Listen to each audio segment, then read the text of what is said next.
Welcome to Hope is Here. My name is Greg Horn, and my guest this week is Wally Rendel. He is a wonderful pastor, founded Southern Acres Christian Church here in Lexington, Kentucky. Was also on staff at Cincinnati Christian University after he supposedly retired after Southern Acres. Then he was interim pastor at Northeast Christian Church, where I had the privilege of serving as executive pastor under his leadership. And then he pastored Jessamine Christian Church over the last few years in Nicholasville, Kentucky. Just recently retired at the end of 2018. But we are talking about a message he did that I think will provide hope to you. It was called, If You Have a Pulse, You Have a Purpose. And if you missed yesterday's program, really want to encourage you to go to our website, catch the podcast. That's at hopeishere.today. Hopeishere.today. Well, Wally, you were giving some great examples of people that were showing a purpose and showing that they had a pulse, so they wanted to make a difference with their one and only lives. Not great singers, not great preachers, not great financial givers, but people just were the hands and feet of Jesus. And you told a story about a lady named Barbara. Yep, Barbara Burton. She's a retired attorney. Moved up from Miami, Florida. Her and Sam. Sam's a wonderful man. My wife Barbara at our church organized a ministry called Bridges, in which, Greg, we wanted to take the church and turn it inside out. Yeah, okay, let's get this church out in the community. So she had this ministry called Bridges, and we'd do it on a Saturday, and she'd get 250 people there on a Saturday morning, like from 8 o'clock into early afternoon or mid-afternoon on Saturday, and she'd have all kinds of ministries for them. We'd just go out everywhere doing ministry. She called it Bridges. We're bridging our church into the community and the community into our church. And so one of these folk was Barbara Burton, and my Barbara gave her and 2 or 3 other ladies in our church the responsibility of going to the jail and taking blueberry muffins to those who work at the jail and to the inmates. And Barbara Burton, having had experience in jail and prison ministry, said she would gladly take this responsibility. She went to the jail, and this is the detention center in Jessamine County. The jailer, John Salee, is a member of our congregation, so he's willing to help us out. And so she went there to take these blueberry muffins, these 2 or 3 ladies, on that Saturday morning. But Barbara, and also to pray, stand outside the jail and just pray before you go and take the blueberry muffins. Well, Barbara Burton, she said, as she prayed, Lord, I want to do more than just go in and take these blueberry muffins. I want to be able to talk to the inmates. I want to be able to personally give these to them and not just give them to the deputies and let them take them inside. And so that's what they prayed for. They went and asked the folk at the jail, told them who they were, what they were. Would it be possible for us to come in to the holding area, a commons area, and have the inmates come and let us talk to them and pray for them and give them these blueberry muffins? Well, okay, you can do that. So they, first of all, brought the men in, and they gave them some of these goodies, and then shared a message about Jonah that they'd heard me preach at church, and about a second chance. And at the end of that, they gave an invitation for people who wanted to be Christians. Then after that, the ladies were brought in, and they shared the same message, gave them blueberry muffins, the same message about Jonah, and gave an invitation for any of those who wanted to give their life to Christ. Well, lo and behold, 8 of those inmates, I think it was like 6 men and 2 women, said they wanted to be Christians. Well, we have no baptistry there at the detention center, and so the deputies and John Salee brought them over to church on Wednesday following that Saturday, and we baptized them into Christ. Now, here's the thing. Here's Barbara Burton, a retired attorney. If you got a pulse, you've got a purpose. Life is too short. The world is too big. God is too good to live ordinary. And so Barbara said, I'm not going to live ordinary.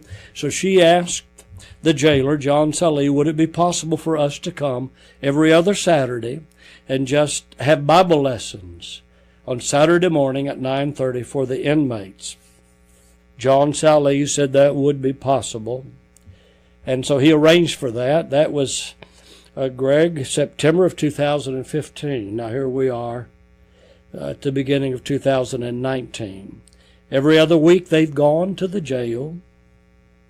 They have now baptized 503 inmates into Christ, bringing them over to our church during the week in shackles, in handcuffs, leg irons, and they're baptized into Christ, and we give them shirts, give them Bibles, we give them communion, we give them a shirt that says, I'm forgiven. They go back to the jail. If you were to go to the Jessamine Detention Center today, you would see many of them dressed in their orange jumpsuits with those black shirts on top. I am forgiven. Now then, that's kind of a long story, but how that all happened because Barbara Burton, a retired attorney, and some other, two or three other ladies from our church went to the detention center, shared Christ, and keep going back and back and back and back. If you've got a pulse, you've got a purpose. And so important, Greg, so important. I love that story. Oh, man, I loved it when I heard you tell that recently. And, it started off with prayer and blueberry muffins. And then the thing you shared, consistency. They just kept showing up. Right. They just kept showing up. And that's important. Get up and show up. I retired from Jessamine Christian Church on November the 18th of this past year. I'd been there 6 years, and it was time. I could no longer provide the leadership that the church needed, and it was time the church was in a good position to go on.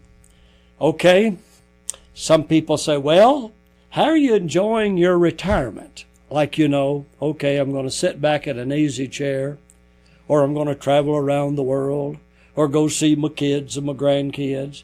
No. Yes, we're enjoying our retirement, but Greg, here's the situation. We are determined by the grace of God, and as health permits, you retire from something to something. I'm retired from my position at Jessamine, but I'm not retired from ministry. This past week I've had 3 funerals. I don't want to necessarily be in the funeral business, but I preached last Sunday and I'm going to preach at another church this Sunday. And we want to serve and care and minister. Barbara has a nonprofit ministry called Scatter Joy, where we resource people that are in need. So, hey, I tell you, we're retired from something to something. Well, the thing I love, Wally, is that, you talked about pressing through the pain. Ben Merrill's talked about, you got to do it while you're hurting. And yet, you've got a lot of pain in your back, but that doesn't keep you from going out and loving and serving and doing funerals. And we're all dealing with something, aren't we? Yeah, I tell you what, I love Wayne's sermon. If you don't have Wayne Smith's sermon, you'd ought to get a hold of Greg so he can get Wayne Smith's sermon to you, Playing Hurt. And as Ben Merrill said, 80% of the things that happen in this old world are happened by people that oftentimes are playing hurt. They don't feel all that good. You got aches and pains. I got this back situation. It just keeps on dogging me. But I'm just determined not to let it get me down, but to keep going and ministering as best I can. Because I've got a pulse and I got a purpose, and that purpose is not to sit in an easy chair. I can't do that. No, that's definitely not who you are. And as you shared that great quote by Christine Kane throughout the sermon, life is too short, the world is too big, God is too good to live ordinary. Well, we all like to have claims to fame, and I love some of the claims to fame that you shared in your message. If you have a pulse, you have a purpose. Yeah, I don't have many claims to fame, but my wife, Barbara, I know of no one who is more joy-filled, loves Jesus more, the ministry more, the local church any more than she does. And it's interesting. She was raised in a small church up in Ohio, a Sugar Tree Ridge Church of Christ. She started playing the piano for services every Sunday when she was 9 years of age. And she could still just sit down, and she doesn't have to have any music. It just comes out of her heart and out of her mind, and she can play. But she was asked one time, "What's your greatest ministry?" And she said, because we've had several ministries. Okay, she said, "What's your greatest ministry?" Yeah. Here you are, you've been in ministry 60 years or something. She said, "Our greatest ministry is our next one." Our next one. And so, Greg, that's what I'm praying about. I've got a pulse, I've got a purpose. Lord, what do you want me to do? And you opened the doors for me to minister. And so that's one of my claims to fame. And my 3 kids, I've got one in heaven, Jill, Marie. I've got. How old was she when she passed, Wally? 21 years of age. Okay. And we're going to be talking about her in a program in the next day or so. Yeah. And her twin sister's married to a pastor in Atlanta. Got 3 of my grandkids in Atlanta. And my son's a pastor, married. They're out in Las Vegas. Got 2 of my grandkids out there. So that's, kind of my wife and my kids who love the Lord and are serving the Lord faithfully. That's my claim to fame, in addition to my roommate. Absolutely. Well, you had a great roommate in college, and he and I actually had something in common. We both got started in ministry at a little church about 45, 50 minutes away, Berry Christian in Berry, Kentucky. But talk about your college roommate. Yeah, Howard Brammer. Oh, he's a great man. He had a great ministry at Berry, Kentucky, Lancaster, Ohio, Traders Point Christian Church, where he was there for 26 years, and that church grew from 300 to 3,000 under his ministry. And now he's retired, and he and Martha live in a garden home in Christian Villages at Mason, Ohio. And what's the amazing thing about Howard is, I don't think Howard had even gotten all the boxes unpacked before he asked Larry Monroe, the CEO at Christian Villages, "Do you have a ministers' fellowship group meeting here?" And there was no such group. And so Howard immediately just set about getting the ministers together every other week to have a ministers' meeting, and his wife Martha started small groups for ladies living nearby. Here's the situation that I want to, that makes this so poignant. Howard, for the last several years, 10 years, has been dealing with a thorn in his flesh. Parkinson's. He lives with it 24/7. Never once have I heard Howard complain or question, "Why me?" In spite of that relentless, throbbing thorn, Howard has never left the ministry.